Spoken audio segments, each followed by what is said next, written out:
O clima do nosso planeta resulta de um equilíbrio complexo.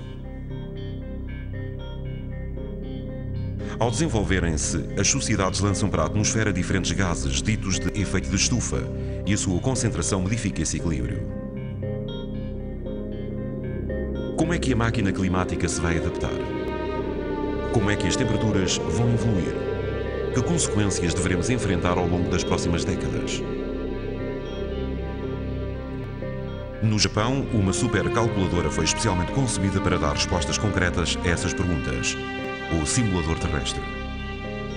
Composta por mais de 5.000 processadores, é atualmente uma das 10 máquinas mais potentes do mundo. Graças a essa ferramenta única, uma equipa que reúne os mais eminentes climatologistas japoneses conseguiu criar um modelo muito preciso do sistema de trocas que rege o clima da Terra. Em seguida, introduziram nessa simulação os dados das previsões de emissões de gases de efeito de estufa para o século XXI. Desses cálculos, nasceu uma projeção da evolução do clima do planeta em 2100.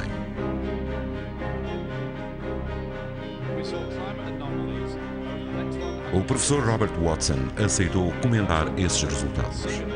Durante 6 anos dirigiu o GIEC, um agrupamento internacional de mais de 2.000 investigadores, cujo objetivo é avaliar cientificamente a importância e as consequências do aquecimento global.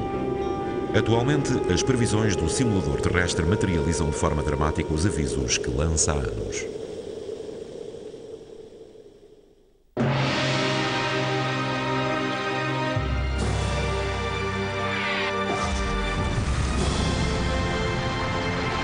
Aquecimento global, ano 2100.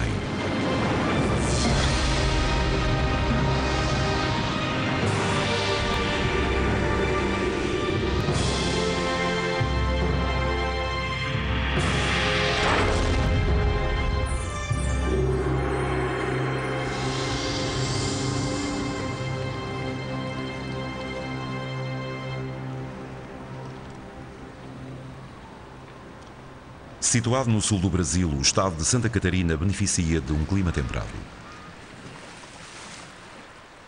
No final do verão de 2004, um estranho fenómeno climatérico manifestou-se aqui pela primeira vez. Uma vasta zona de baixas pressões ciclónicas ao largo da costa.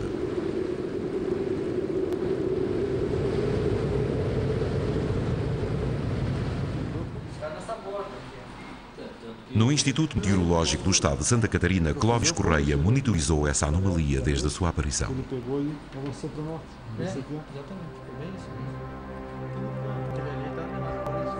As nuvens acumulavam-se numa espiral gigantesca sobre o oceano.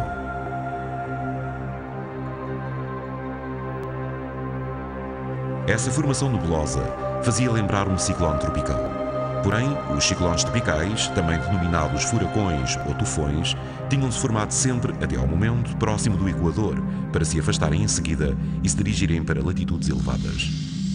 Nunca nenhum fenómeno deste tipo tinha sido detectado no Atlântico Sul. Além disso, essa depressão não se desenvolvia na cintura tropical, mas mais ao sul, numa zona temperada.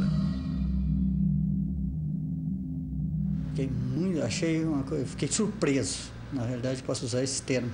Não temos experiência sobre isso, é um fenômeno que acontece nos trópicos, né? Então, realmente, nós estranhamos muito o que estava acontecendo.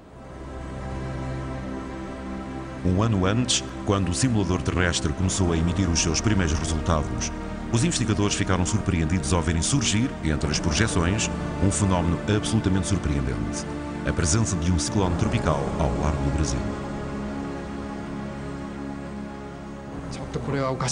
Foi muito bizarro.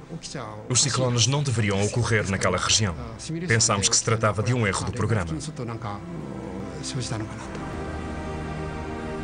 Estaria aquilo que tinham considerado uma aberração em vias de se tornar uma realidade? O simulador terrestre tinha antecipado um fenómeno meteorológico totalmente novo? O movimento da espiral de nuvens crescia sobre o Atlântico. até surgir uma característica indiscutível: o olho do ciclone.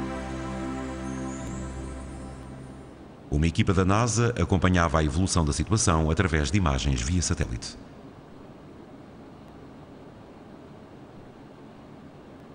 De início tivemos dificuldade em acreditar no que víamos, mas com o passar das horas tornou-se evidente que se tratava mesmo de um ciclone em formação.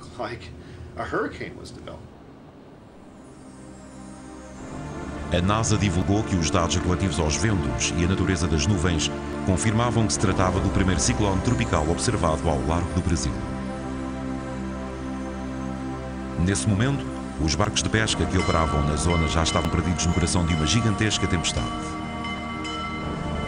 Em terra, o ciclone destruiu cerca de 40 mil habitações, provocando mais de 500 feridos e 11 mortos ou desaparecidos. Essa tragédia confirmou que fenómenos radicalmente novos poderiam começar a manifestar-se. Mas ela também demonstrou a assustadora pertinência das previsões do simulador terrestre.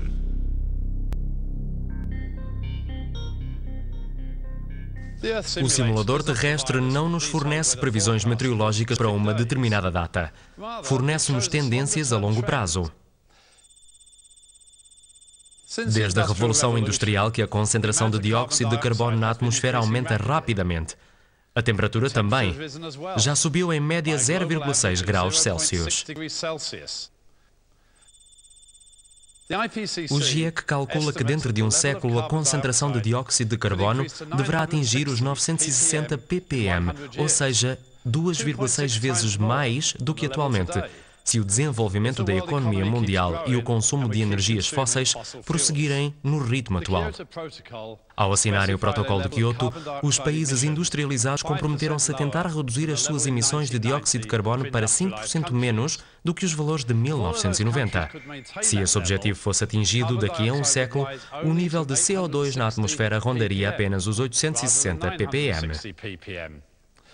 Se inventarmos meios mais eficazes de produzir energia e de gerir o nosso consumo, poderemos limitar esses níveis a 700 ppm sem travar o crescimento económico.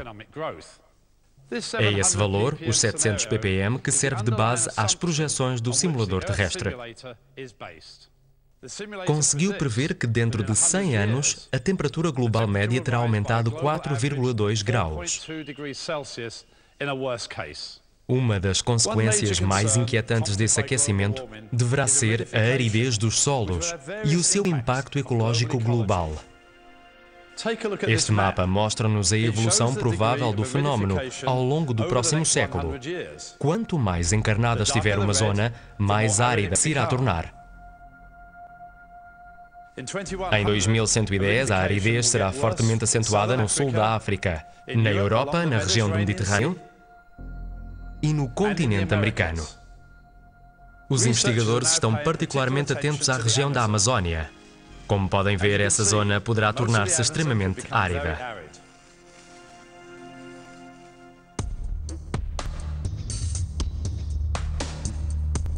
A interação única da água e da vegetação confere à floresta amazónica toda a riqueza do seu ecossistema. Essa floresta tropical, que se estende por quase 8 milhões de quilómetros quadrados, é atravessada de ponta a ponta pelo Amazonas, o maior rio do mundo a nível de débito.